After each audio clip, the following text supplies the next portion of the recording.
Generation তো করবে, আগে রিঅ্যাবজর্পশন, আমার বডির ভিতরে যেটা আছে সেটাকে আমি বাইরে বের হতে দিব না, যা আছে সবটুকু আমি রিঅ্যাবজর্ব করে নিব।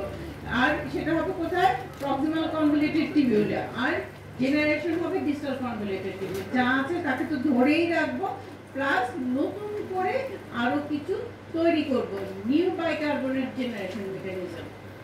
আর রেসপিরেটরি অ্যালকালোসিস, পিএইচ কি হবে? পিএইচ অ্যালকালোসিস, পিএইচ ইনক্রিজ করবে।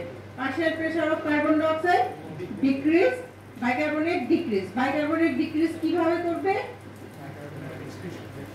কিভাবে এক্সক্রিশন হবে বলো দেখি, একজন তুমি বলো দেখি। ভেন্টিলেশন, কে বললা ভেন্টিলেশন? না তুমি না, তুমি পারবা, তুমি বলো। রেনাল ফাংশন দিয়ে কিভাবে বাইকার্বনেটটা আমি এক্সক্রিশন করব, কি করলে বডি থেকে এক্সক্রিশন হয়ে যাবে?